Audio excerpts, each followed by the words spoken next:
Natagpuang patay sa kanyang kwarto ang isang dentista na isa ring barangay kagawad sa Calapan City Oriental, Mindoro. Kinundi na naman ng Calapan City LGU ang pamamaslang sa dentista. Alok din nila ang 200,000 pesos na pabuya sa makapagtuturo sa sospek sa krimen. Tutukan yan sa report ni Paul Hernandez.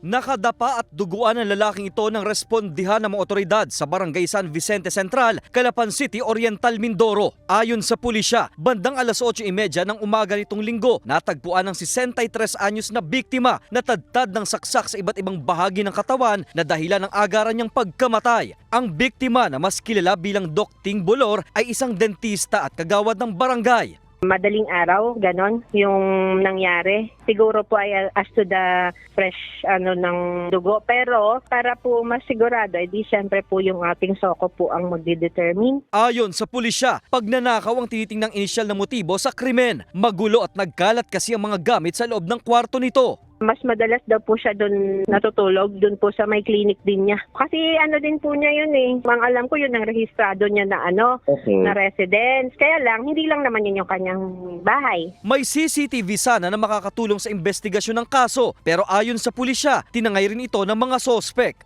Accordingly, dun sa po natin, mga investigators po natin ay kinuha po ng perpetrator. Ang Calapan City LGU kinondena ang brutal na pamamaslang kay Doc Ting. Nagpalabas na rin ng 200,000 pesos na reward money para sa makakapagturo sa nasa likod ng krimen. Hustisya ang sigaw nila. Ito ay isang matinding paglabag sa karapatang pangtao.